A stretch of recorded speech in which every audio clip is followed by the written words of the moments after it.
평생을 헌신한 시아버지의 유언장에 며느리의 이름은 없었고 오직 늙은 개 한 마리의 이름만 적혀 있었습니다. 개만도 못한 헌신이라는 가족들의 멸시 속에서 모든 것을 포기하려던 순간 유일한 상속견이 낡은 계집을 향해 절박한 신호를 보내기 시작합니다. 과연 시아버지가 며느리에게 남긴 마지막 진실은 무엇일까요? 사연 듣기 전에 구독과 좋아요 버튼 눌러주시기 바랍니다. 재미있는 사연 소식을 무료로 받아보실 수 있습니다. 영상 재미있게 보시고 행복하시기 바랍니다. 2024년 늦가을, 차가운 바람이 문풍지를 스산하게 울리던 날이었습니다. 69세의 며느리 김영숙 씨는 텅 빈 대청마루에 홀로 앉아 있었습니다. 그녀의 검은 상복 위로 마당의 감나무 잎이 힘없이 떨어져 내렸습니다. 사흘간 쉴 새 없이 곡소리와 조문객들의 발걸음으로 북적이던 집은 마치 모든 소리를 한순간에 빨아들인 듯 무겁게 가라앉아 있었습니다. 3일장을 치르는 동안 켜켜이 쌓인 피로가 한꺼번에 몰려왔지만 영숙 씨는 피곤함보다 더 깊은 뼛속까지 시린 허무함에 휩싸여 있었습니다. 지난 30년의 세월이 하룻밤의 꿈처럼 안개처럼 허무하게만 느껴졌습니다. 그녀 나이 39, 아직 창창하던 그때였습니다. 남편의 사업이 크게 부도나고 쫓기듯 시댁으로 들어온 날, 시아버지는 뇌경색으로 쓰러졌습니다. 그날부터 김영숙 씨의 시간은 멈췄습니다. 강산이 3번 변하는 그 긴 시간 동안 영숙 씨는 꼼짝없이 병석에 누운 시아버지, 박만수 옹을 홀로 모셨습니다.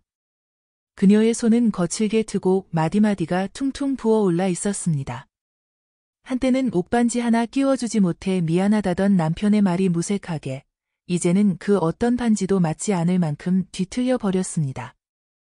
이것은 세월의 흔적이 아니라 30년간의 고된 노동이 새긴 낙인이었습니다. 아들인 남편 박 씨는 재기한다는 핑계로 밖으로만 나돌았습니다. 1년에 한두 번, 명절에나 들르는 시누이들은 올 때마다 혀를 차기 바빴습니다. 어휴, 냄새. 새언니, 아버지 기저귀는 제때 갈아드리는 거죠. 혹은 아버지는 좋으시겠네. 저렇게 며느리가 다 해주고 그들은 마치 영숙 씨의 희생을 당연한 의무처럼 치부했습니다. 하지만 시아버지를 실제로 돌보는 것은 전혀 다른 일이었습니다. 대소변을 받아내는 것은 시작에 불과했습니다. 욕창이 생길세라 2시간마다 육중한 시아버지의 몸을 이쪽에서 저쪽으로 뒤집는 것은 마른 몸의 영숙 씨에게는 매일이 사투였습니다. 입맛을 잃은 시아버지를 위해 매 끼니 다른 찬을 만들어 바쳤고 그마저도 숟가락을 밀어내면 죽을 쑤어 입에 넣어드렸습니다. 영숙 씨의 청춘은 그렇게 시아버지의 병실 냄새와 함께 속절없이 시들어갔습니다. 그런 영숙 씨의 마음을 가장 아프게 찌른 것은 유산도 재산도 아니었습니다. 불과 사흘 전 시아버지의 임종 순간이었습니다. 시아버지는 이미 며칠째 곡기를 끊은 상태였습니다. 앙상하게 뼈만 남은 손이 희미한 의식 속에서 이불 위를 더듬었습니다. 영숙 씨는 그 손이 마지막으로 자신을 찾는 것이라 생각했습니다. 평생 무뚝뚝하고 엄하기만 했던 시아버지였습니다. 30년의 노고를 이제야 마지막 순간에야 알아주시는구나. 고생했다. 고맙다. 그 한마디면 30년의 서름이 다 녹아내릴 것 같았습니다. 영숙 씨는 떨리는 손으로 시아버지의 마른 손을 잡으려 했습니다. 그녀의 눈에 뜨거운 눈물이 고였습니다. 영숙 씨가 나지막이 말했습니다. 아버님, 저 영숙이에요. 제 손 잡으세요. 편히 가세요. 하지만 시아버지의 흐릿한 눈동자는 그녀를 향하지 않았습니다. 그는 마지막 남은 기력을 짜내 영숙 씨가 내민 그 정성 어린 손을 힘겹게 밀어냈습니다. 그것은 힘이 없어 스르르 떨어진 것이 아니었습니다. 분명한 거부의 몸짓이었습니다. 영숙 씨의 손은 공중에서 갈 곳을 잃고 멈춰 섰습니다. 그리고 그 순간 방문 틈으로 어느새 기어들어온 늙은 황구, 복남이가 끼 하고 낮은 소리를 냈습니다. 복남이는 시아버지가 20년 전 장맛비가 쏟아지던 날 헛간 앞에서 걷어 기른 개였습니다. 짐승은 마치 때를 안다는 듯 시아버지의 앙상한 손에 제 머리를 묵묵히 비벼댔습니다. 시아버지는 마지막 남은 숨을 거칠게 몰아쉬며 영숙 씨가 아닌 그 짐승의 누런 털만을 거칠게 쓰다듬었습니다. 그 눈빛은 평온해 보이기까지 했습니다. 그리고 그것이 마지막이었습니다. 영숙 씨의 30년 헌신은 그렇게 짐승을 향한 마지막 손길 뒤로 허망하게 밀려나 버렸습니다. 다시 현재 안방에서는 장례를 마치고 돌아온 남편 박 씨와 두 시누이의 초조한 속삭임이 새어나오고 있었습니다. 슬픔보다는 무언가를 기다리는 조바심 섞인 긴장이었습니다. 남편 박 씨가 말했습니다. 변호사는 언제 온다는 거야? 오전에 분명 온다고 했는데 첫째 시누이가 쏘아붙였습니다. 오빠는 그것만 기다려? 아버지가 돌아가셨는데. 그래도 유언장은 확인해야지. 아버지가 이천 땅은 오빠 준다고 하셨잖아. 그때 대문이 열리고 검은 양복을 입은 변호사가 서류 가방을 들고 들어섰습니다. 가족들이 기다리던 순간이었습니다. 시아버지의 방, 병풍이 치워진 자리에 가족들이 둘러앉았습니다. 먼지 쌓인 자개장과 짙게 배어 빠지지 않는 약 냄새가 뒤엉켜 무거운 공기를 만들었습니다. 변호사가 엄숙한 목소리로 입을 열었습니다.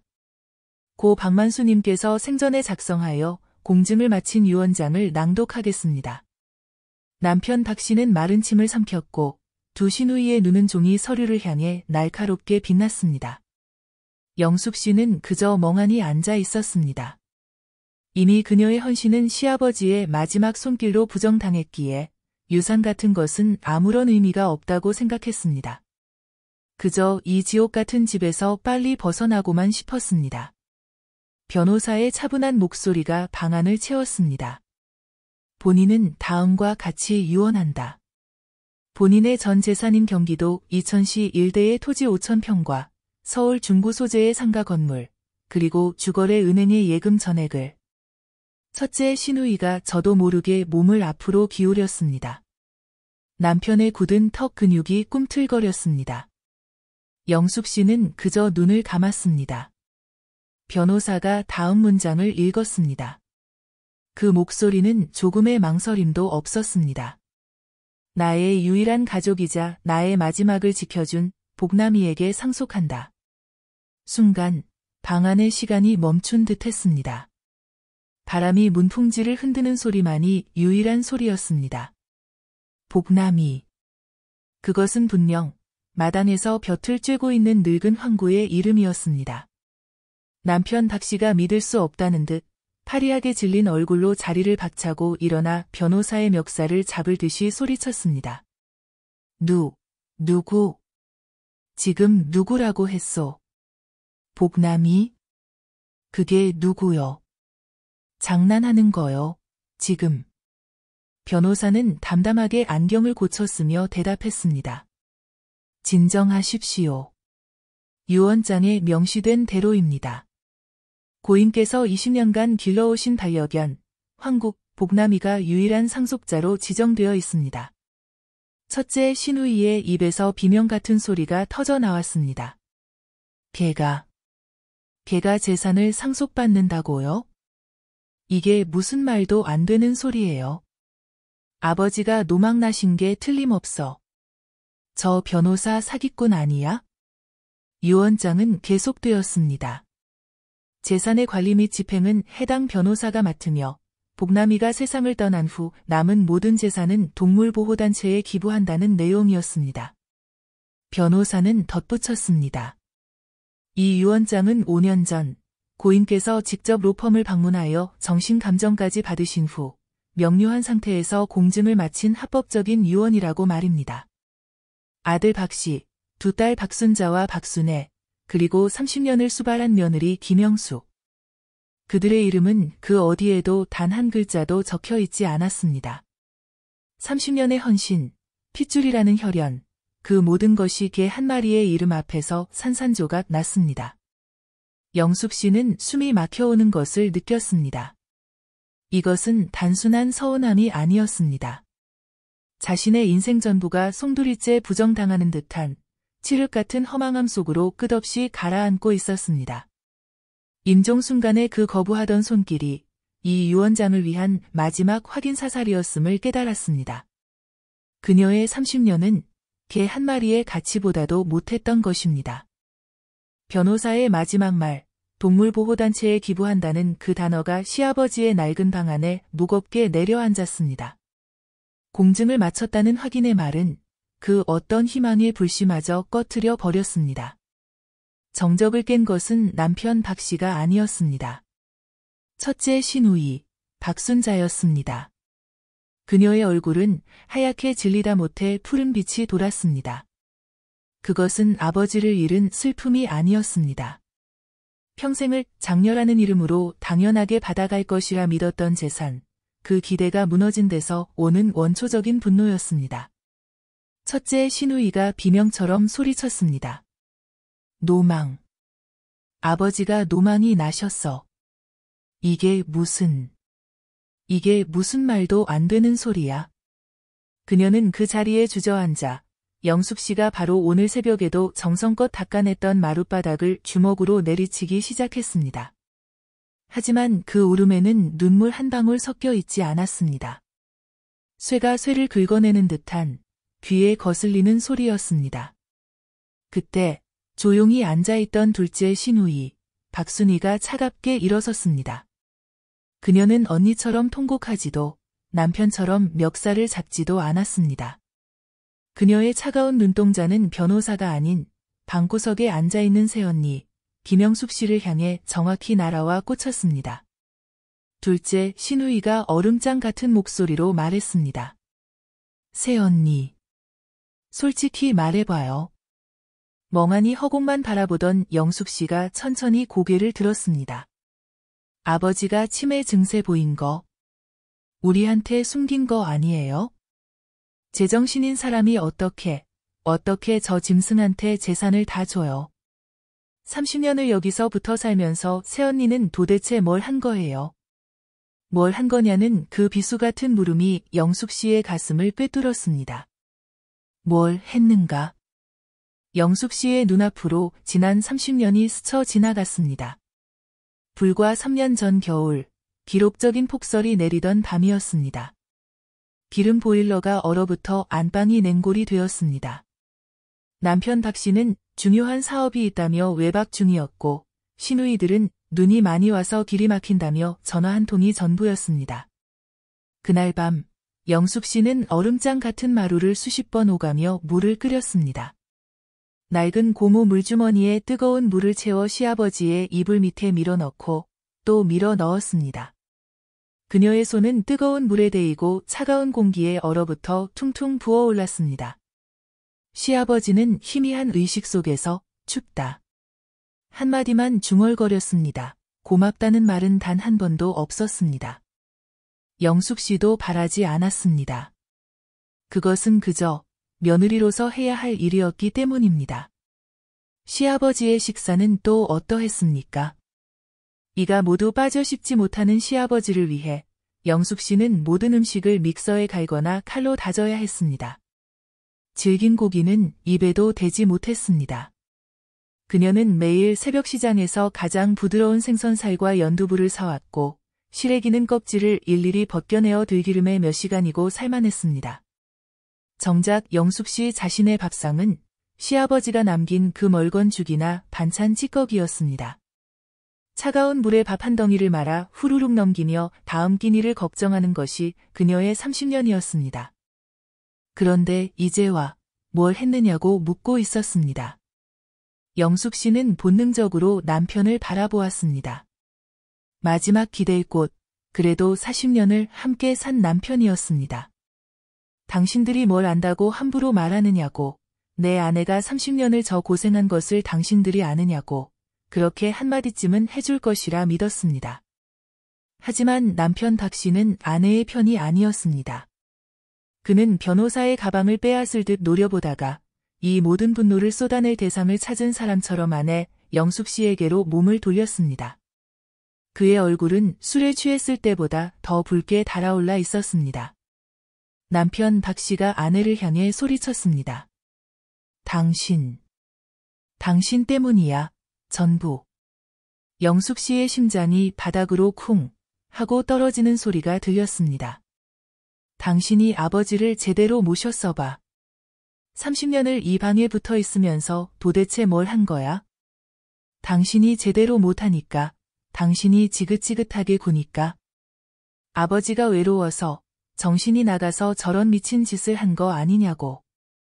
그것은 세상에서 가장 잔인한 논리였습니다. 30년의 희생을 이 모든 비극의 원인으로 돌려버리는 남편의 말에 영숙 씨는 피가 거꾸로 솟는 것 같았습니다. 변호사는 더 이상 이 야만의 현장에 머물 수 없다는 듯 서류를 가방에 챙겨 넣기 시작했습니다. 유언은 법적으로 효력이 있습니다. 여기 5년 전 고인께서 직접 받으신 정신감정서 사본입니다. 이의가 있으시다면 법원을 통해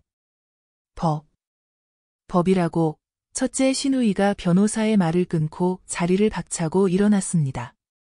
그녀는 짐승처럼 울부짖으며 안방의 미닫이 문을 거칠게 열어젖혔습니다. 저 개새끼가 뭘 안다고 법이야? 차가운 늦가을 바람이 방 안으로 거칠게 밀려 들어왔습니다. 그리고 그 바람 끝에 마당 한가운데서 가을볕을 쬐고 있던 늙은 황구, 복남이가 보였습니다. 복남이는 이 모든 소란을 아는지 모르는지 그저 꼬리만 한두 번 느리게 흔들고 있었습니다. 마치 이 집의 새로운 주인이 된 것처럼 유유자적하게 말입니다. 첫째 신우이가 마당으로 뛰어내려가려던 것을 남편 박 씨가 막아 세웠습니다. 그는 마당의 개와 방 안의 아내를 번갈아 보았습니다. 그의 눈에는 이제 분노가 아닌 차가운 경멸만이 남아 있었습니다. 남편은 떨리는 손가락으로 복남이를 가리켰다가 다시 영숙 씨를 가리켰습니다. 그의 목소리는 분노로 잠겨 있었지만 그 말만큼은 얼음처럼 차갑고 선명했습니다. 남편 박 씨가 말했습니다. 30년? 당신이 한 게 30년이라고? 아버지는 당신 30년보다 저 짐승 20년이 더 낫다고 하신 거야? 알아들어? 당신 헌신은 개만도 못했던 거라고. 개만도 못한 헌신. 그 말이 귓속을 파고드는 순간 영숙 씨의 머릿속에서 무언가 툭 하고 끊어지는 소리가 났습니다. 그것은 30년간 그녀를 올가매고 있던 인내라는 이름의 밧줄이었습니다. 평생을 영숙 씨는 고개를 숙이고 살았습니다. 시어머니가 살아계실 땐 시어머니에게, 시아버지가 쓰러진 후엔 시아버지에게, 그리고 그 모든 세월 동안 남편에게. 그녀의 시선은 늘 마루 바닥의 옹이나 자신의 거친 손등, 혹은 끓어넘치는 냄비에만 머물러 있었습니다. 하지만 그 순간 김영숙 씨는 천천히, 아주 천천히 고개를 들었습니다. 먼지 쌓인 자개장을 지나, 시누이들의 일그러진 얼굴을 지나, 남편의 경멸 어린 턱을 지나 마침내 30년 만에 처음으로 남편의 눈을 정면으로 마주 보았습니다. 그녀는 소리치지 않았습니다. 울부짖지도 않았습니다. 그저 텅 비어버린 눈으로 남편을 바라보았습니다. 그 눈빛 속에는 30년간의 추운 겨울밤이 있었고 30년간의 차가운 물밥이 있었으며 30년간의 지독한 약냄새와 대소변 냄새가 있었습니다. 그리고 그 모든 것을 짓밟아버린 남자의 배신이 있었습니다. 남편 박 씨는 아내의 그 낯선 눈빛에 저도 모르게 한 걸음 뒤로 물러섰습니다. 그는 40년을 함께 산 아내에게서 한 번도 본 적 없는 서늘하고도 무서운 냉기를 보았습니다. 유산을 둘러싼 싸움은 이제 막 시작되었지만 김영숙 씨의 30년 노예살이는 바로 그 순간 끝이 나고 있었습니다. 당신 헌신은 개만도 못했던 거라고. 남편 박 씨의 그 잔인한 말이 시아버지의 빈방을 얼어붙게 만들었습니다. 변호사는 더는 이 집안의 추악한 민낯을 마주할 수 없다는 듯 법적인 절차는 추후에 다시 통보해드리겠습니다. 라는 말을 남기고 황급히 집을 빠져나갔습니다. 닫힌 대문이 마치 영숙 씨의 마지막 퇴로를 막아버리는 듯 둔탁하게 울렸습니다. 이제 방 안에는 완전한 타인이 되어버린 가족들만이 남았습니다. 남편과 두 시누이는 멍하니 서 있는 영숙 씨를 마치 가구처럼 혹은 투명한 유령처럼 무시했습니다. 그들은 곧바로 자기들끼리 머리를 맞대고 분주하게 작담을 시작했습니다. 첫째 시누이가 씩씩거리며 말했습니다. 그 변호사 놈, 아무래, 도 의심스러워. 아버지 병원 기록 다 떼어봐야 해. 5년 전엔 멀쩡했어도 최근 몇 년간은 분명히 정신이 오락가락했다고. 둘째 시누이도 맞장구를 쳤습니다. 맞아. 한정치산자 선고라도 미리 받아뒀어야 했는데. 새언니는 아버지가 저러시는 거 알면서 왜 우리한테 말 한마디 안 한 거야? 일부러 그런 거지, 지금. 남편 박 씨는 방 안을 초조하게 맴돌며 손톱을 물어뜯었습니다. 유언 무효 소송. 그거 시간 얼마나 걸리는 거야? 당장 급한데, 미치겠네. 그들의 대화 속에서 소송, 정신감정, 무효 같은 날카로운 단어들이 오갔습니다. 30년간 시아버지의 병수발을 들었던 영숙 씨의 노고는 그 어디에도 없었습니다. 오직 재산을 되찾기 위한 탐욕만이 그들의 눈을 번뜩이게 할 뿐이었습니다. 법적인 절차는 시간이 걸린다는 것을 깨닫자 그들의 들끓는 분노는 곧장 이 모든 사태의 원인이자 자신들의 재산을 가로챈 단 하나의 존재에게로 향했습니다. 마당에서 아무것도 모른 채 웅크리고 있던 늙은 황구, 복남이었습니다. 남편 박 씨가 이성을 잃은 듯 붉어진 눈으로 마당을 노려보았습니다. 그의 어깨가 분노로 거칠게 들썩였습니다. 저 유물. 저 짐승 새끼만 없었으면 되는 거였어. 그가 헛간 쪽으로 발을 옮기며 소리쳤습니다. 저 유물. 당장 보신탕 집에 팔아버려야 해. 그게 아버지가 물려준 유산이라면 우리가 그렇게 쓰면 되는 거 아니냐고. 그것은 인간의 말이 아니었습니다. 남편 박 씨는 헛간에 세워져 있던 굵은 몽둥이 하나를 집어 들었습니다. 복남이를 당장이라도 후려칠 기세였습니다. 바로 그 순간이었습니다. 30년간 그림자처럼 서 있던 김영숙 씨가 움직였습니다. 남편 박 씨가 몽둥이를 들고 마당으로 향하는 그 앞을 영숙 씨가 마른 몸으로 가로막고 섰습니다. 비켜. 이 여자가 지금 뭐 하는? 남편은 말을 잇지 못했습니다. 아내가 평생 네, 여보 외에는 제 목소리를 내본 적 없는 아내가 자신을 가로막고 서 있었기 때문입니다. 영숙 씨는 덜덜 떨고 있었습니다. 공포 때문이 아니었습니다. 태어나 처음 느껴보는 낯선 분노와 결심으로 온몸이 떨리고 있었습니다. 영숙 씨가 갈라진 목소리로 말했습니다. 안 됩니다. 남편 박 씨는 제 귀를 의심했습니다. 뭐라고? 안 된다고요. 그 아이. 아버님이 돌아가시는 순간까지. 내 손을 밀어내시면서까지. 손에서 놓지 않으신 아이예요. 영숙 씨의 눈에서 뜨거운 눈물이 솟구쳤습니다. 그것은 슬픔의 눈물이 아니었습니다. 30년의 억울함이 응축된 분노의 눈물이었습니다. 남편 박 씨의 얼굴이 모욕감으로 일그러졌습니다. 아내가 감히 자신의 앞을 가로막았다는 사실에 이성을 잃었습니다. 이 여자가 미쳤나? 이제 하다 저 짐승 편을 들어? 당신도 저 개랑 똑같이 쫓겨나고 싶어. 그가 아내의 어깨를 거칠게 밀쳤습니다. 하지만 영숙 씨는 비틀거리면서도 쓰러지지 않았습니다. 오히려 30년간 굳어버린 무릎으로 버티고 서서 남편의 팔뚝을 붙잡았습니다.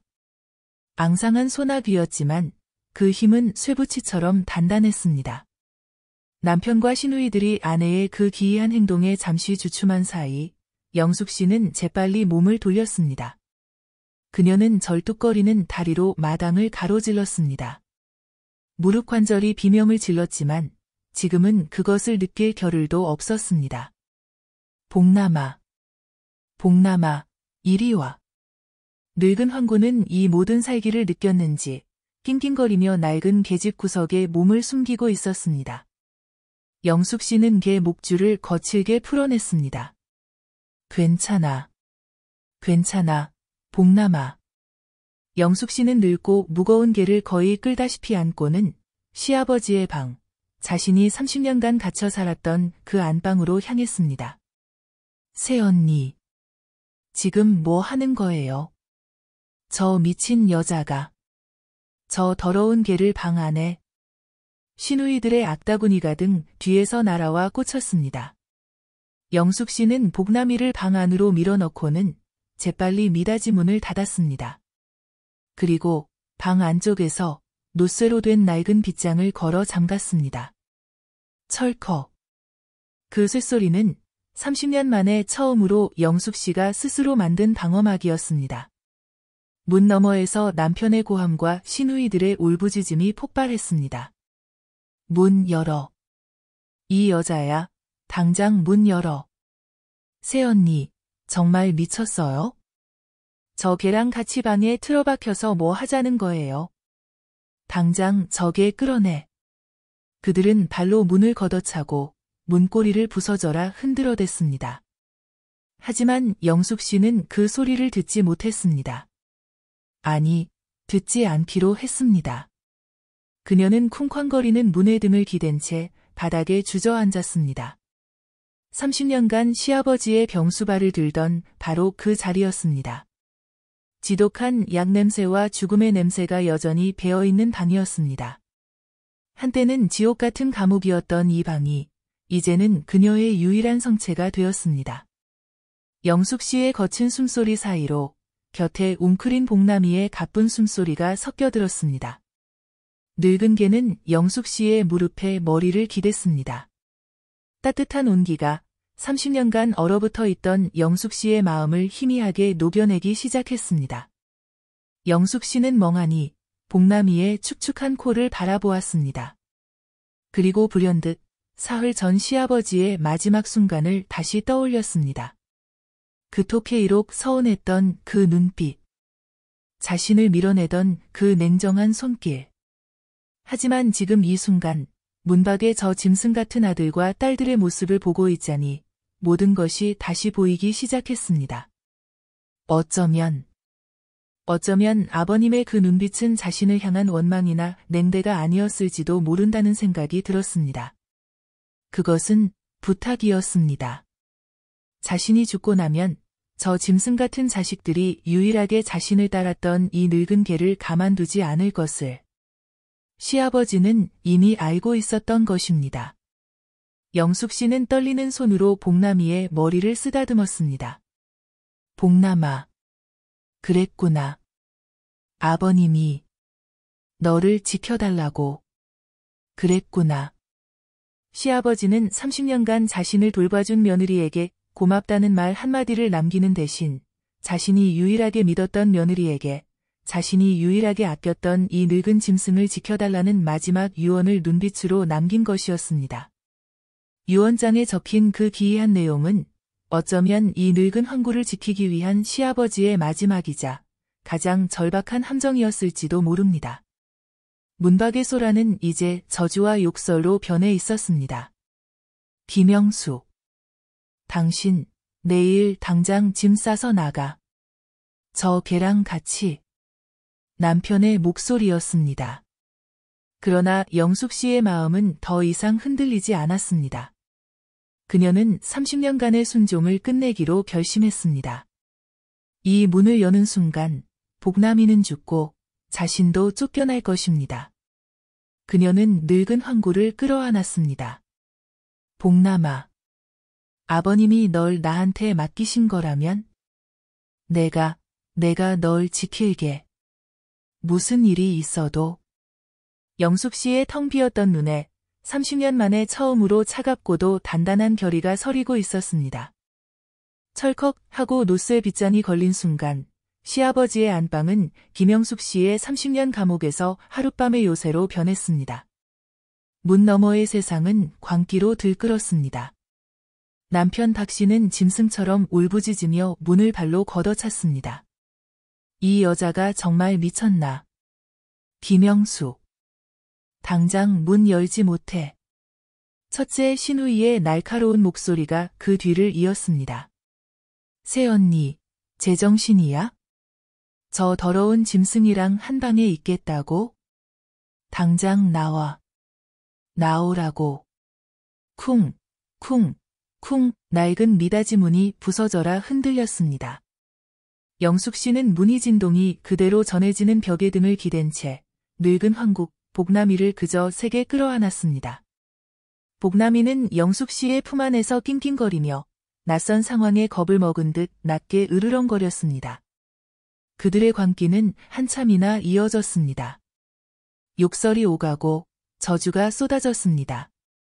영숙 씨의 지난 30년 세월을 폄훼하고 그녀의 친정까지 들먹이며 온갖 모욕적인 말들을 퍼부었습니다. 영숙 씨는 귀를 막는 대신 두 눈을 감았습니다.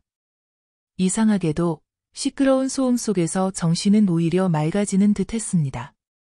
30년간 단 한 번도 느껴보지 못했던 기이한 평온함이었습니다. 얼마나 시간이 흘렀을까? 문박의 소리가 차츰 잦아들었습니다.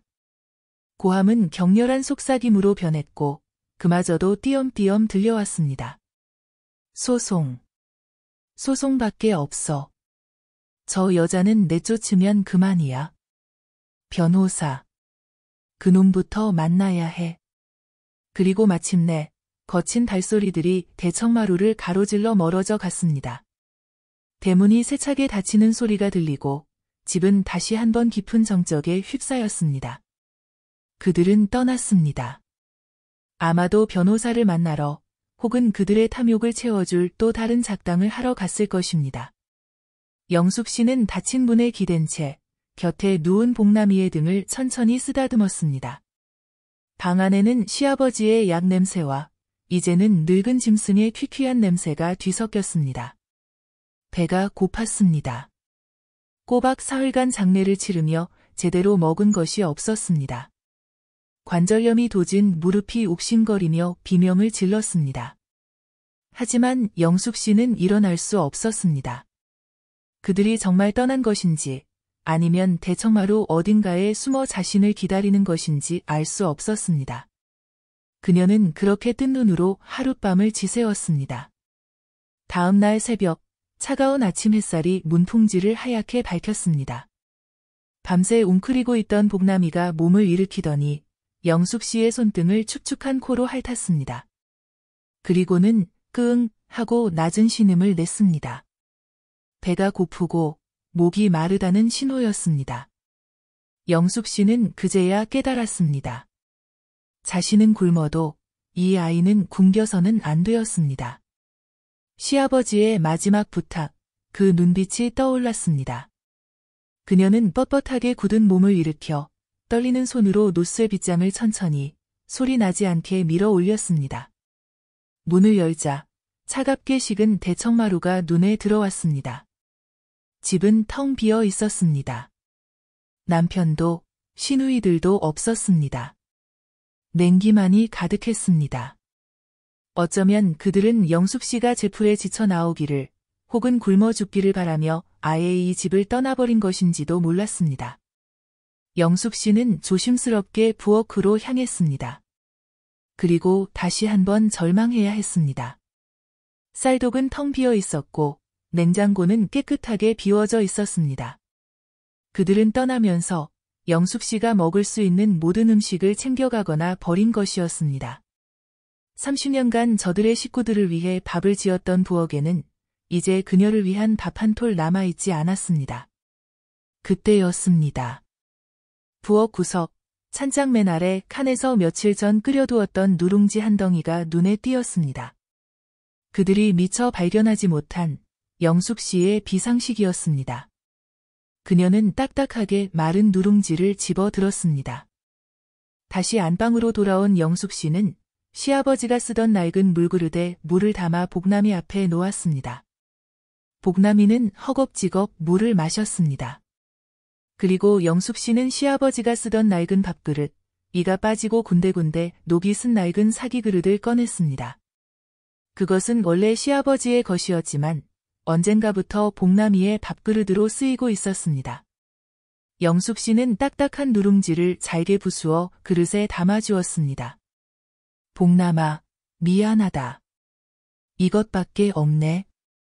복남이는 그릇에 코를 박고 누룽지를 먹기 시작했습니다.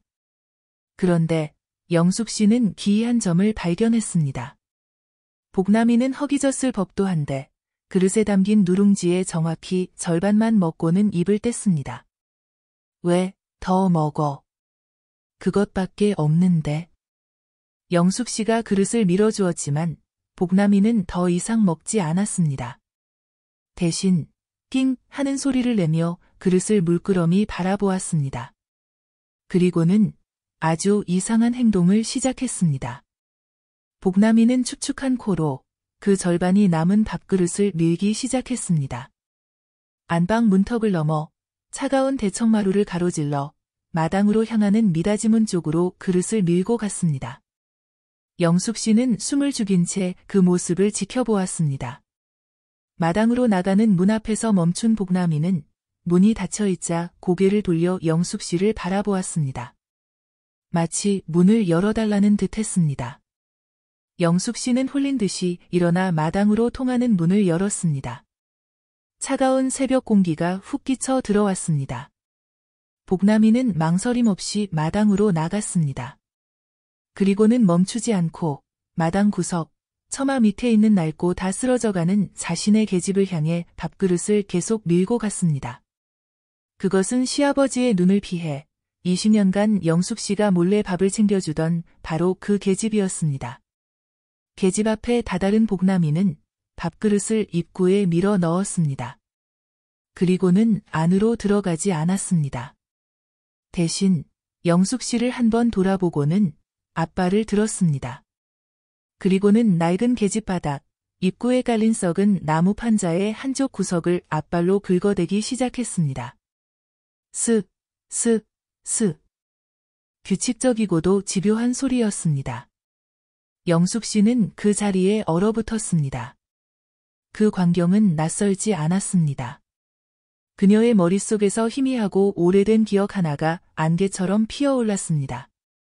수년 전, 아직 시아버지가 간신히 휠체어에 앉아 마당 볕을 쬐 수 있었던 어느 날이었습니다. 영숙 씨가 복남이에게 밥을 챙겨주었습니다. 밥을 다 먹은 복남이가 계집으로 돌아가자 시아버지는 휠체어를 그쪽으로 몰았습니다. 그리고는 들고 있던 긴 대나무 지팡이로 지금 복남이가 긁고 있는 바로 그 나무 판자 위를 탁, 탁, 탁 하고 3번 두드렸습니다. 그때마다 복남이는 꼬리를 치며 왕 하고 짖었습니다. 옳지. 우리 복남이. 착하다. 거기를 잘 지켜야 한다. 영숙 씨는 그때 그 광경을 무심히 지나쳤습니다. 그저 외로운 노인이 짐승과 나누는 그들만의 유희, 혹은 노망이 든 시아버지의 의미 없는 행동거지라고만 생각했습니다. 하지만 지금 시아버지는 이 세상에 없고 늙은 황구는 시아버지가 떠난 그 집에서 그가 가르친 행동을 정확하게 반복하고 있었습니다. 이것은 놀이가 아니었습니다. 습관도 아니었습니다. 이것은 시아버지가 5년, 어쩌면 10년이 넘는 세월 동안 공들여 훈련시킨 명백한 신호였습니다. 복남이는 영숙 씨를 바라보며 다시 한번 그곳을 긁었습니다. 낑낑 우는 소리는 마치 여기를 보라고, 이것이 아버님의 뜻이라고 절박하게 외치는 듯 했습니다. 절반이 남은 밥그릇은 아직 끝나지 않았다는 뜻이었습니다. 계집은 장소를 의미했습니다. 그리고 앞발로 긁는 저 썩은 나무 판자는 정확한 위치를 가리키고 있었습니다. 김영숙 씨의 온몸에 소름이 돋았습니다. 30년간 자신을 개만도 못하게 여긴 줄 알았던 시아버지. 임종의 순간 그토록 냉정하게 자신을 밀어냈던 시아버지. 그 시아버지가 자신의 아들딸이 아닌 30년을 묵묵히 수발든 며느리와 20년을 곁을 지킨 늙은 황구에게만 아무도 알아서는 안 될 마지막 비밀을 남겨둔 것이었습니다. 영숙 씨의 떨리는 손이 썩고 축축한 계집의 나무 판자를 향해 천천히 다가가고 있었습니다. 김영숙 씨가 늙은 황국, 복남이와 함께 안방을 성채 삼아 걸어 잠근 지 사흘째 되는 날이었습니다. 텅 빈 집에는 무서운 정적이 흘렀습니다. 남편과 시누이들은 그날 이후로 단 한 번도 집에 돌아오지 않았습니다. 마치 영숙 씨가 제풀에 굶어 죽기를 바라는 사람들처럼 그들의 인기척은 완벽하게 사라졌습니다.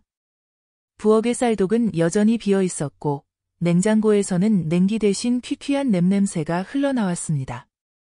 영숙 씨는 그들이 미처 발견하지 못했던 낡은 찬장 속의 마른 미역 몇 줄기와 간신히 찾아낸 멸치 한 줌으로 버티고 있었습니다. 그녀는 마른 미역을 물에 불려 간장 한 방울 없이 복남이와 나누어 먹었습니다. 30년간 시아버지의 온갖 사내 진미를 대령했던 그 손으로 이제는 짐승과 함께 차가운 미역 줄기를 씹고 있었습니다. 하지만 이상하게도 비참하지 않았습니다. 오히려 30년 만에 처음으로 누군가와 겸상을 하는 듯한 기묘한 동질감마저 느껴졌습니다. 그녀는 복남이가 신호를 보냈던 그 낡은 계집을 수십 번도 더 들여다보았습니다. 썩은 나무 판자는 손쉽게 들렸지만 그 밑에는 축축한 흙과 지렁이 몇 마리뿐 아무것도 없었습니다. 영숙 씨는 생각했습니다. 내가 잘못 본 것일까? 늙은 짐승의 의미 없는 행동에 내가 너무 많은 것을 기대한 것일까? 어쩌면 시아버지가 남긴 것은 아무것도 없으며 자신은 그저 개만도 못한 헌신을 한 것이 맞을지도 모른다는 절망감이 다시 고개를 들었습니다. 하지만 바로 그 시각, 영숙 씨가 모르는 집 밖의 세상에서는 그녀의 남편 박 씨가 또 다른 지옥을 경험하고 있었습니다. 서울 외곽의 한 허름한 다방. 탁자 위에는 마시다만 커피가 차갑게 식어 있었습니다. 박 씨는 깡마른 사내 앞에서 비굴할 정도로 고개를 숙이고 있었습니다.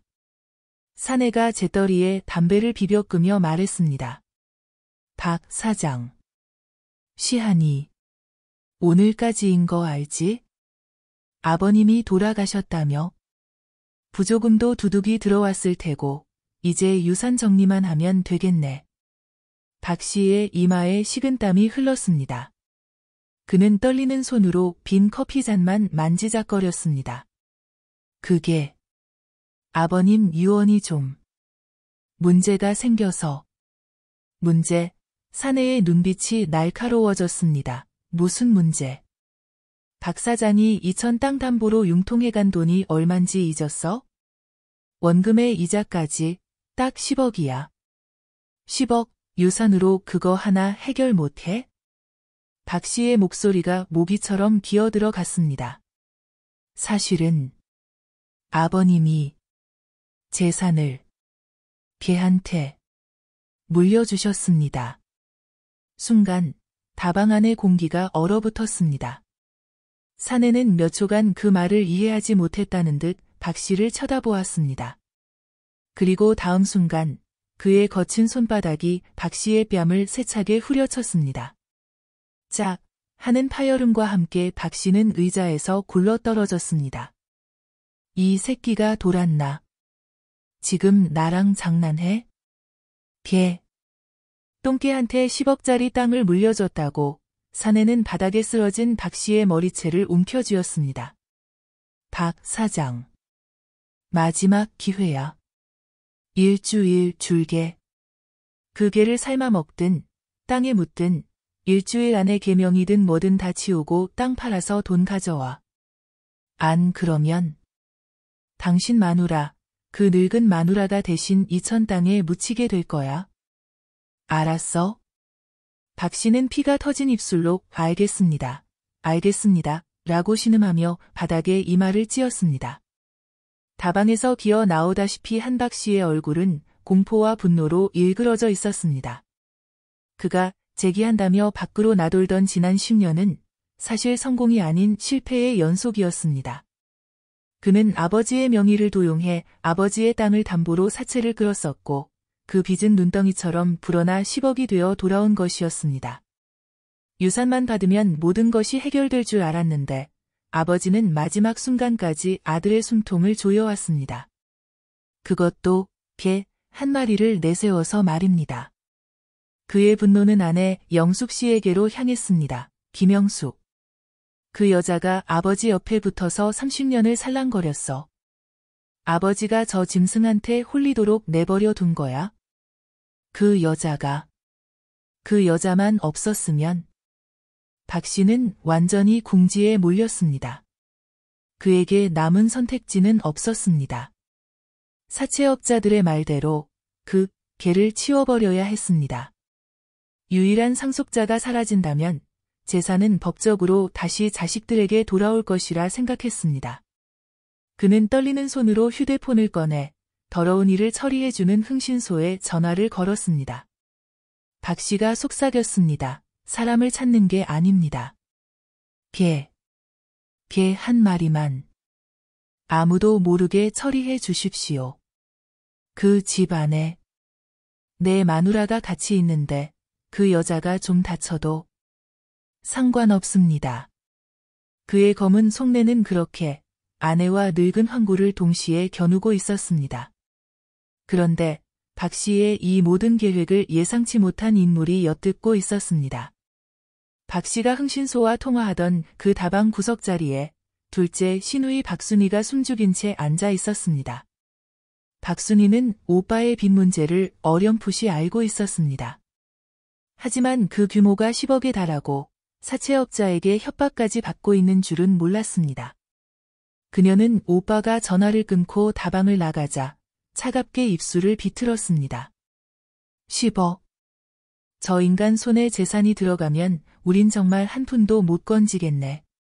그녀는 언니 박순자처럼 어리석게 울부짖지도 오빠 박씨처럼 폭력적이지도 않았습니다. 그녀는 계산이 빨랐습니다. 오빠가 저 개를 없애면 재산은 법적으로 우리 3남매한테 돌아와. 그럼 3분의 1씩이지. 하지만 저 빚쟁이들이 가만히 있을까? 오빠가 또 무슨 수작을 부릴지 몰라. 그녀의 머릿속에서 또 다른 계획이 세워지고 있었습니다. 만약 오빠가 보낸 사람들이 개를 훔치러 오기 전에 내가 먼저 저 개를 빼돌린다면? 유일한 상속자인 복남이를 자신이 데리고 있는다면 오빠는 물론이고 첫째 언니에게도 우위에 설 수 있었습니다. 그 개를 빌미로 재산의 더 많은 지분을 요구할 수 있을 것이었습니다. 어쩌면 오빠의 빚을 갚고 남은 땅 전부를 차지할 수도 있었습니다. 그래. 유류분 소송이니 뭐니 복잡하게 갈 것 없어. 저 늙은 개 한 마리면 모든 게 내 것이 될 수도 있어. 둘째 시누이 박순이는 조용히 휴대폰을 들었습니다. 그녀 역시 오빠와는 다른 번호를 눌렀습니다. 여보세요? 예전에 개 도둑질 전문으로 하신다는 분 맞으시죠? 늙은 황구 한 마리만 조용히 데려와 주시면 됩니다. 보수는 두둑하게 챙겨드리죠. 그렇게 텅 비어버린 시골집 안방에서 김영숙 씨는 30년 만에 얻은 기묘한 평화 속에서 늙은 황구와 미역 줄기를 나누고 있었습니다. 하지만 그녀가 모르는 사이 그 칠흑 같은 어둠 속에서 집을 향해 두 개의 다른 탐욕이 손을 뻗치고 있었습니다. 한쪽은 남편이 보낸 늙은 황구의 목숨을 노리는 자들이었고 다른 한쪽은 시누이가 보낸 늙은 황구의 몸을 노리는 자들이었습니다. 위기는 영숙 씨가 가장 평화롭다고 느낀 바로 그 순간에 소리 없이 다가오고 있었습니다. 김영숙 씨가 안방에 갇힌 지 닷새째 되는 밤이었습니다. 시간은 자정을 훌쩍 넘겼습니다. 쌀 한 톨 없는 집의 공기는 얼음장처럼 차가웠고 영숙 씨는 지칠 대로 지쳐 있었습니다. 30년간 시아버지의 병수발을 들며 단 하루도 편히 잠들지 못했던 그녀였지만 지금의 피로는 그와는 질이 다른 것이었습니다. 그것은 희망이 고갈된 데서 오는 영혼의 피로였습니다. 그녀는 낡은 소미불을 뒤집어 쓰고 웅크렸습니다. 곁에는 늙은 황국, 복남이가 체온을 나누며 가쁘게 숨을 몰아쉬고 있었습니다. 계집의 나무 판자 밑을 파헤쳐 보았지만 그곳에서 나온 것은 축축한 흙과 지렁이 몇 마리뿐이었습니다. 30년의 헌신이 개만도 못한 것으로 치부된 것도 모자라 이제는 늙은 짐승의 의미 없는 몸짓에 마지막 희망을 걸었던 자신이 한심하고 처량하게 느껴졌습니다. 어쩌면 남편과 시누이들의 말이 맞을지도 모릅니다. 아버지는 노망이 드셨고 자신은 그저 쓸모없는 헌신을 바쳤으며 이 늙은 개는 그저 짐승일 뿐일지도 모릅니다. 모든 것을 포기하고 싶은 절망이 영숙 씨의 마른 몸을 무겁게 짓눌렀습니다. 바로 그때였습니다. 집안의 모든 소리가 죽어버린 그 깊은 정적 속에서 영숙 씨의 닳아버린 신경이 미세한 소리 하나를 잡아챘습니다. 서거. 바람 소리가 아니었습니다. 마당의 흙을 누군가 조심스럽게 밟는 소리였습니다. 영숙 씨의 심장이 멎는 듯했습니다. 남편이나 시누이들이 아니었습니다. 그들은 이렇게 조용히 돌아올 리 없었습니다.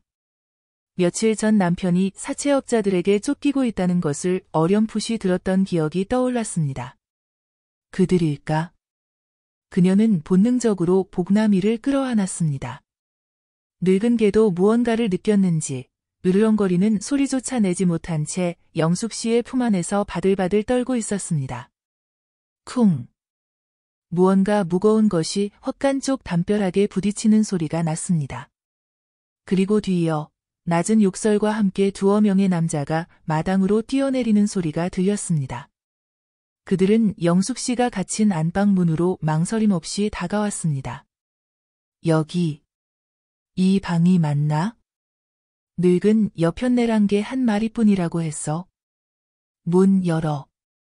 그들은 문고리를 거칠게 흔들었습니다. 노쇠 빗장이 위태롭게 덜그럭거렸습니다. 남편이었습니다. 남편이 보낸 사람들이었습니다. 그들의 목적은 유산 상속견 복남이었습니다. 그런데 바로 그 순간이었습니다.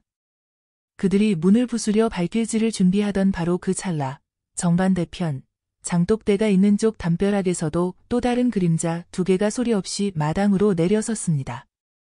먼저 온 남자들이 멈칫했습니다. 어둠 속에서 네 개의 그림자가 서로를 마주 보았습니다. 누구야, 당신들, 남편이 보낸 남자가 낮게 소리쳤습니다. 반대편에서 손에 낡은 포획망을 든 사내가 비웃었습니다. 그건 우리가 물을 말인데. 남의 집에 연장 들고 뭐 하러 왔어? 보아하니. 개 잡으러 온 모양인데. 뭐? 이 새끼들이. 남편이 보낸 남자는 복남이를 처리하러 온 것이었고 뒤늦게 나타난 자들은 둘째 시누이가 보낸 복남이를 훔치러 온 자들이었습니다. 같은 목표를 가졌지만 목적이 다른 두 무리가 칠흑 같은 마당에서 맞부딪힌 것이었습니다. 빈 대화는 필요 없었습니다. 서로의 정체를 깨달은 순간 그들은 뒤엉켰습니다. 소리 없는 아귀 다툼이 시작되었습니다. 고함도 비명도 없었습니다. 윽, 컥 하는 거친 숨소리와 뼈와 살이 부딪히는 둔탁한 소리, 쇠붙이가 스치는 날카로운 소리만이 어둠 속에서 울려 퍼졌습니다. 영숙 씨는 빗장이 걸린 문의 등을 기댄 채 이 모든 소리를 들어야 했습니다.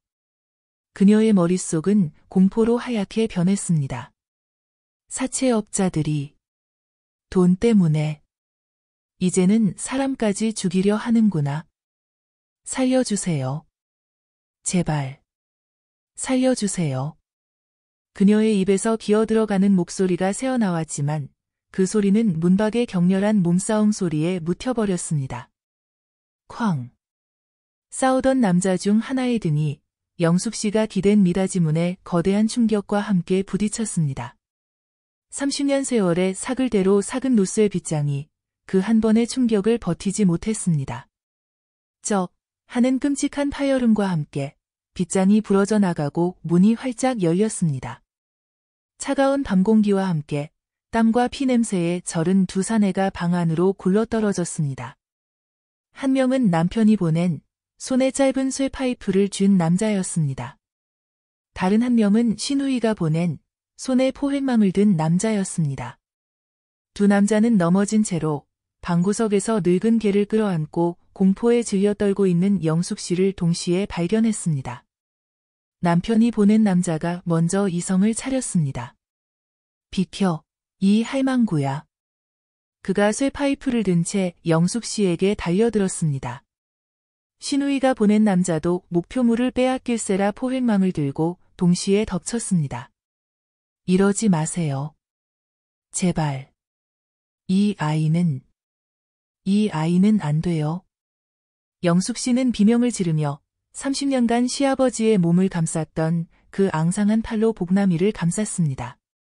그녀는 자신의 목숨이 아닌 늙은 황구의 목숨을 구걸하고 있었습니다. 남편이 보낸 남자는 거칠 것 없이 쇠 파이프를 휘둘렀습니다. 비키라고 했잖아. 그가 영숙 씨의 어깨를 쳐내기 위해 쇠 파이프를 내리쳤습니다.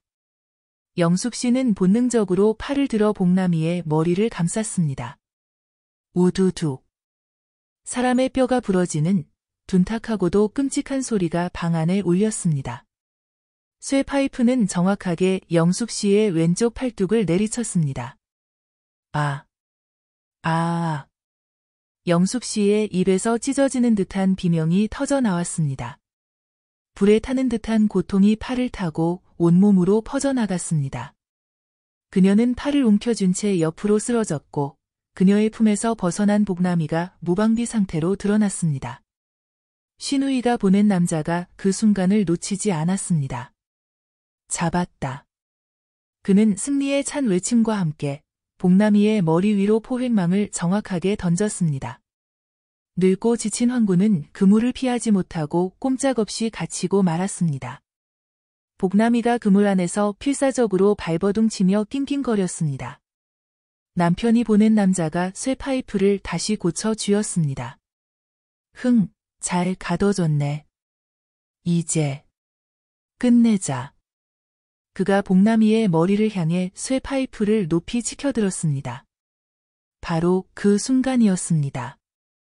그물에 갇혀 발버둥 치던 복남이의 움직임이 멈췄습니다.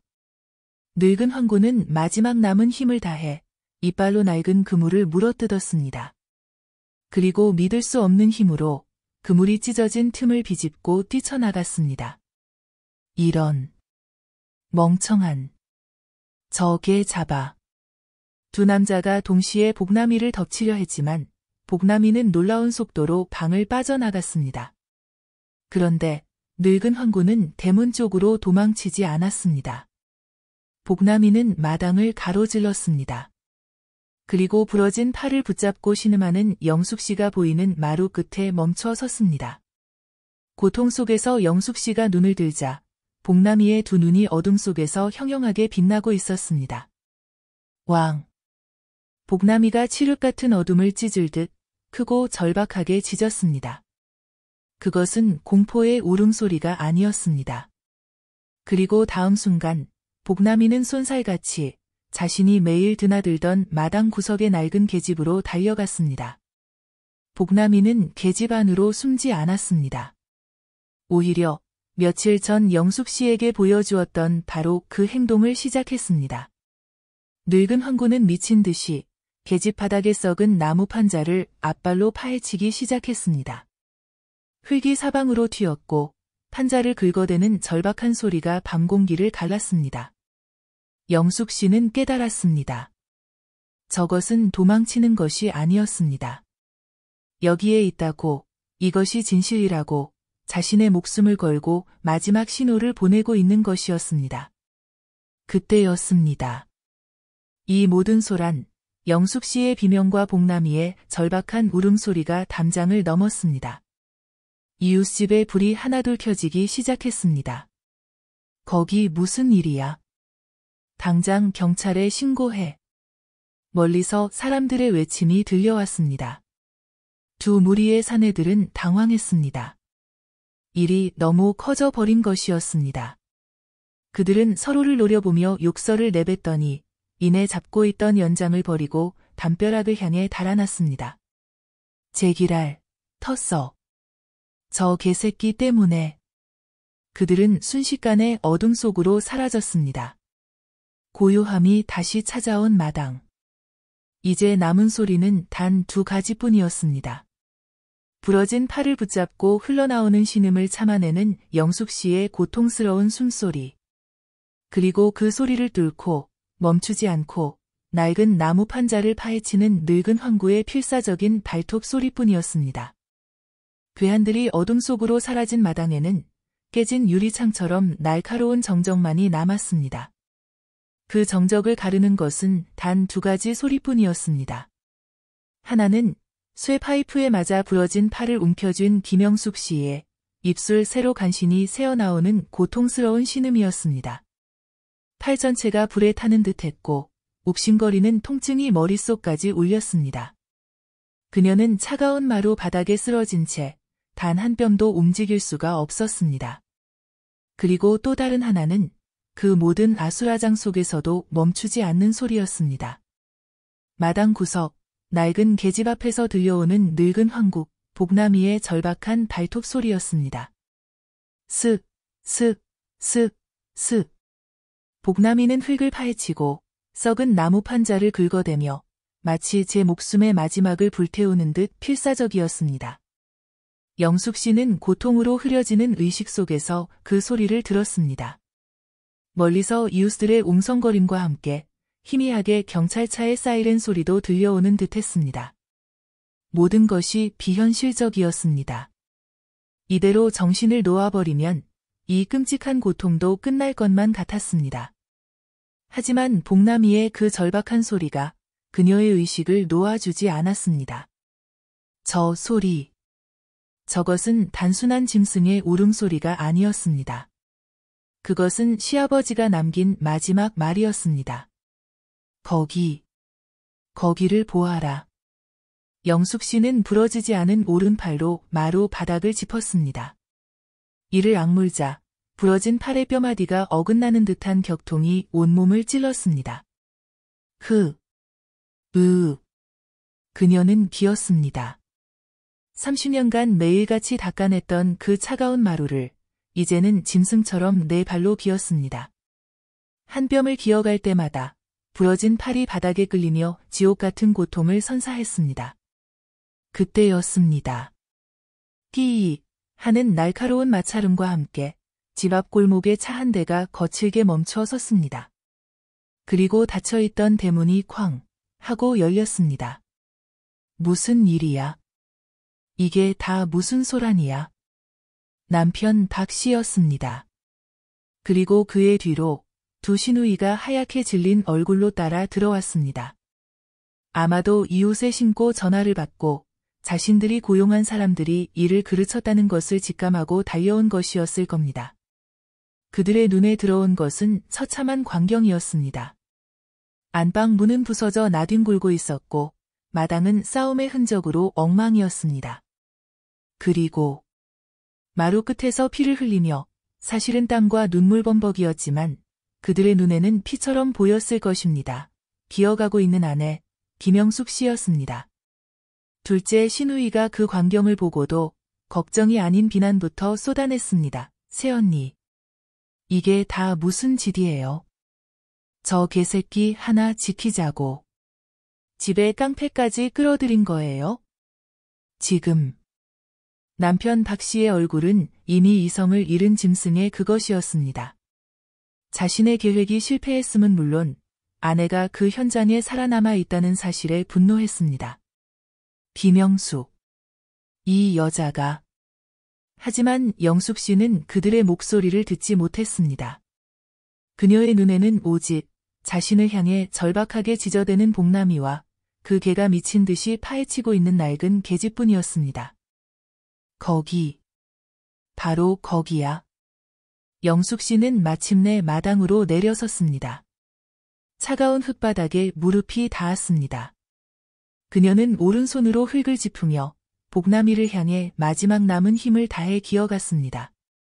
남편과 시누이들은 그 기괴한 광경에 잠시 압도당했습니다. 부러진 팔을 늘어뜨린 채 개를 향해 기어가는 며느리의 모습은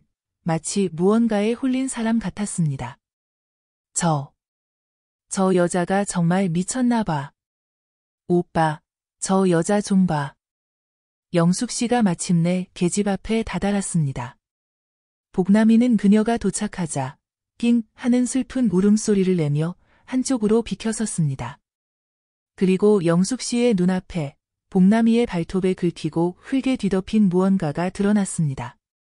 그것은 썩은 나무 판자 밑에 묻혀있던 검은색 비닐에 겹겹이 쌓인 작은 꾸러미였습니다.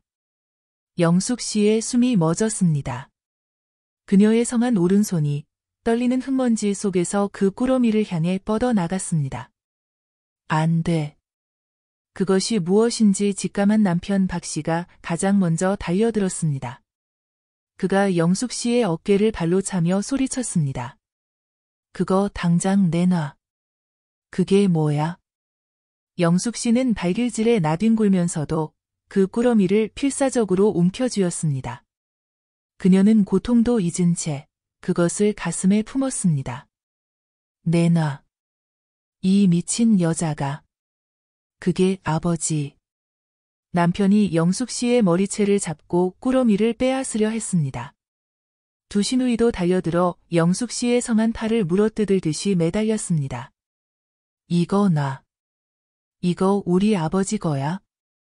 새언니가 이걸 가로챌 셈이었어. 그들은 한데 뒤엉켰습니다. 부러진 팔의 고통 속에서 영숙 씨는 마지막 힘을 다해 소리쳤습니다. 이건 아버님이 나한테. 그녀는 성한 오른손의 손톱으로 그리고 이빨로 질긴 비닐 포장을 미친 듯이 뜯어냈습니다.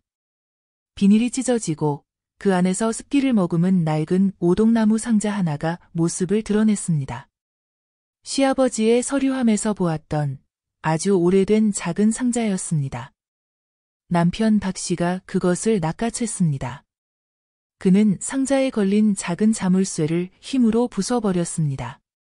상자가 쩍 소리를 내며 열렸습니다. 모두의 숨이 멈췄습니다. 상자 안에는 용단에 곱게 쌓인 시아버지의 인감도장과 함께 누렇게 변색된 편지 봉투 하나가 들어 있었습니다. 남편 박 씨의 손이 격렬하게 떨리고 있었습니다. 그는 봉투 안의 서류를 거칠게 꺼내 들었습니다. 마당을 비추는 이웃집의 불빛과 이제는 골목 어귀까지 다가온 경찰차의 경광등 불빛 아래 종이 위에 글씨가 드러났습니다. 그것은 또 한 통의 유언장이었습니다. 남편 박 씨가 마치 귀신이라도 본 사람처럼 그 글자들을 소리내어 읽기 시작했습니다. 그의 목소리는 경악과 불신으로 갈라져 나왔습니다. 나, 박만수는 내 며느리 김영숙에게 나의 모든 재산을 상속한다. 첫째 시누이가 비명을 질렀습니다. 거짓말. 그것도 가짜야. 변호사가 읽은 게 진짜라고. 둘째 시누이도 그 자리에 주저앉았습니다. 말도 안 돼. 말도 안 돼. 남편 박 씨는 유언장을 든 채 부들부들 떨었습니다.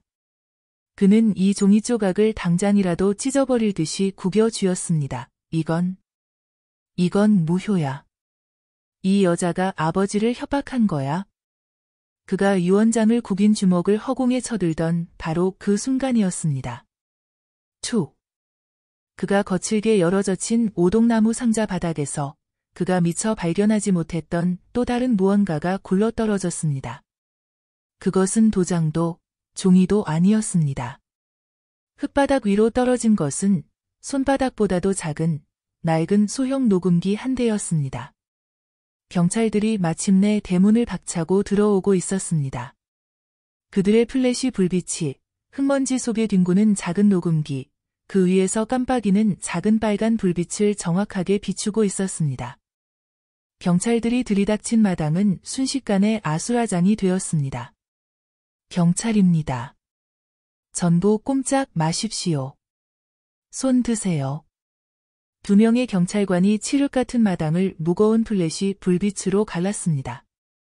불빛은 먼저 담을 넘어 도망치려다 붙잡힌 괴한들과 그들보다 더 하얗게 질려버린 남편 박 씨와 두 시누이를 비추었습니다. 그리고 마침내 마루 끝에 쓰러져 부러진 팔을 움켜쥔 채 신음하는 김영숙 씨를 비추었습니다. 한 경찰관이 영숙 씨의 끔찍한 부상을 보고 즉시 무전을 쳤습니다. 중앙파출소 김경희입니다. 현장에 부상자 발생. 구급차 즉시 지원 바랍니다. 다른 경찰관은 남편 박 씨와 시누이들을 향해 엄중하게 물었습니다. 이게 다 무슨 상황입니까? 이분, 폭행당하신 겁니까? 당신들이 한 짓입니까? 첫째 시누이는 그저, 아니. 그게, 라며 말도 잇지 못하고 입술만 파르르 떨었습니다. 남편 박 씨의 눈은 경찰의 불빛이 비추는 단 한 곳, 흙먼지 속에 나뒹구는 그 작은 소형 녹음기에 고정되어 있었습니다. 저것만 없으면.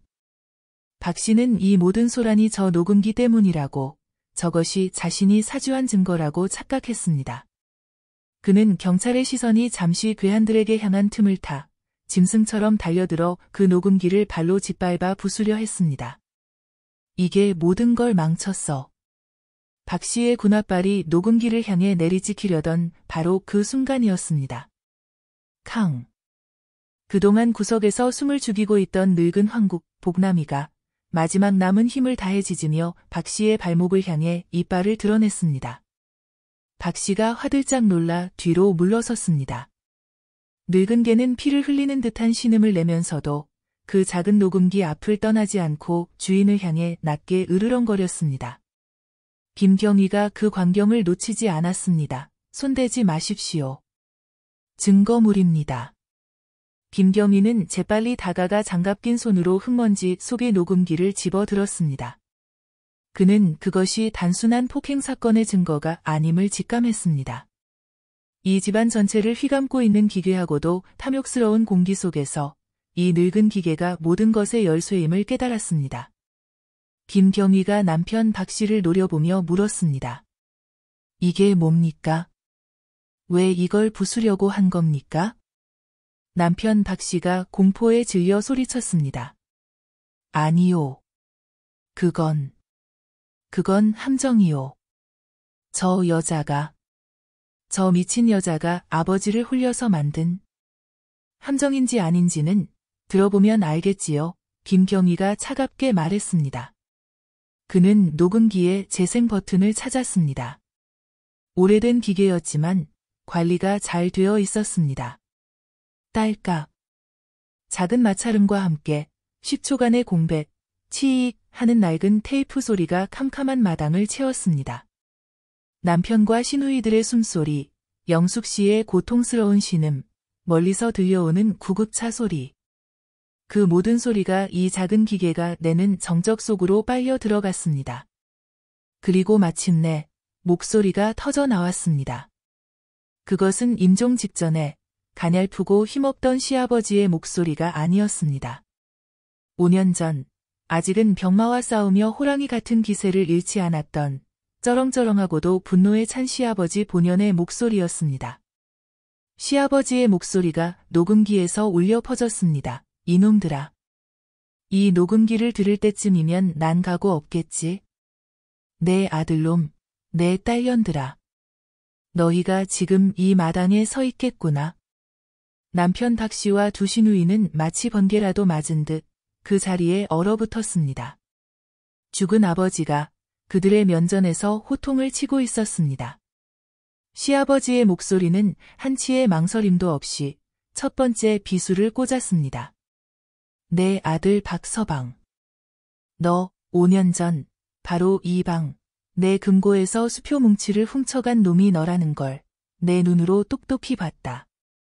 허억, 남편 박 씨의 입에서 괴성이 터졌습니다. 그는 다리에 힘이 풀린 듯 그 자리에 주저앉았습니다. 영숙 씨는 부러진 팔의 고통도 잊었습니다. 5년 전 시아버지의 금고가 털렸던 그 날이 떠올랐습니다. 그때 남편은 영숙 씨의 손을 붙잡고 어머니가 아버님 간병비 때문에 그런 것 같으니 우리만 조용히 덮자고 말했었습니다. 영숙 씨는 며느리인 자신 때문에 시아버지의 의심을 받는 것 같아 죄인처럼 숨죽이고 울었습니다. 그것이 남편이 꾸민 짓이었습니다. 목소리는 딸들을 향했습니다. 딸년들은 와서 한다는 소리가 오빠만 주지 말고 나도 좀 떼어 달라는 소리, 아파트 중도금이 급하다는 소리. 30년간 이 애비가 누워있는 동안 단 한 년도 내 손 한 번 따뜻하게 잡아주지 않고 그저 돈 달라는 소리밖에 안 했지. 이 불효막 심한 것들. 두 시누이는 창백해진 얼굴로 서로를 쳐다보았습니다. 부끄러움과 모욕감에 몸을 떨었습니다. 그리고 녹음기 속 목소리의 톤이 바뀌었습니다. 거친 분노가 잠시 가라앉고 깊고도 무거운 한숨 소리가 들렸습니다. 시아버지가 말했습니다. 30년.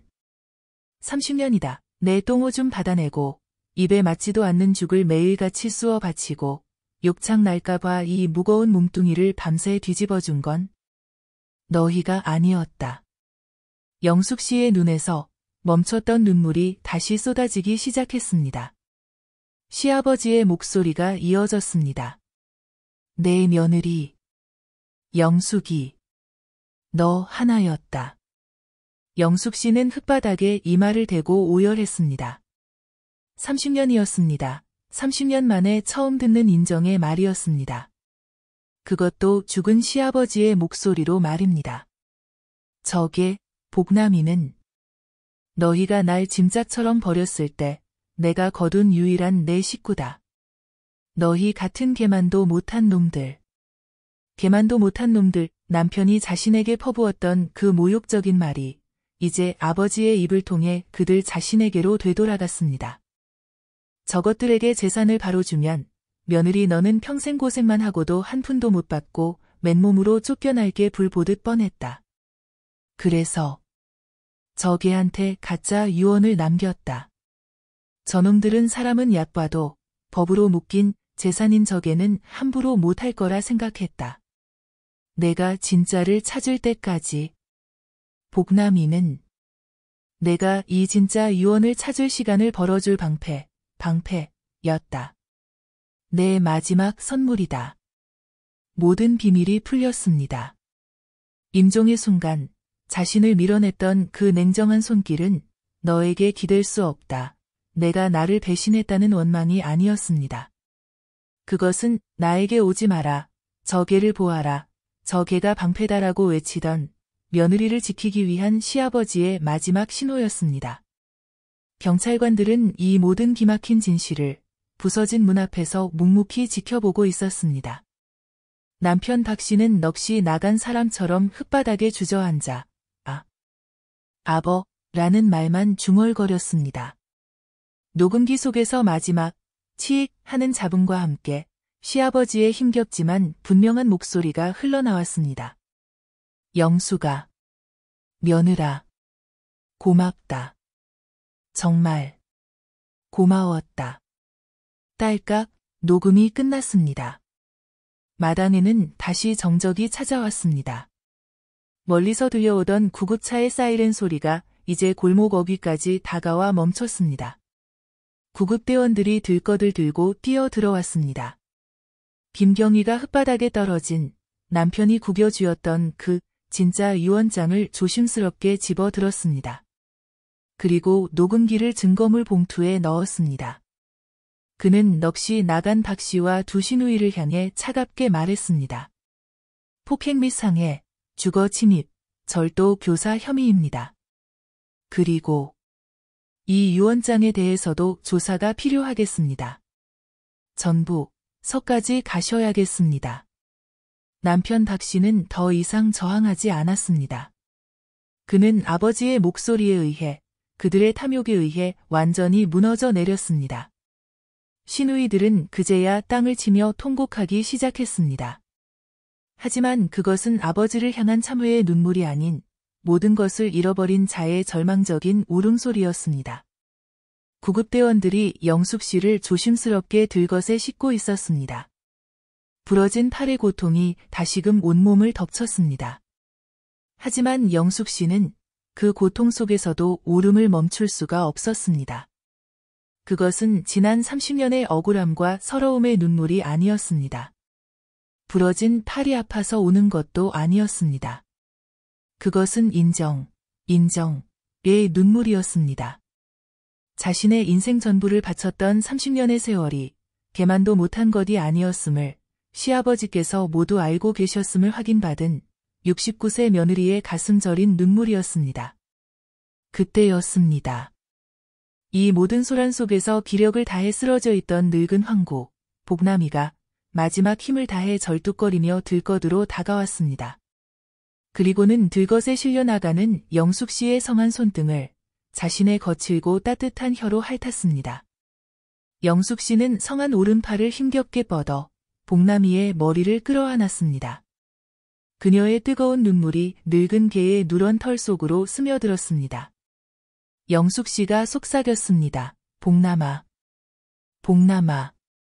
고맙다. 내가 아버님이셨구나. 고맙다.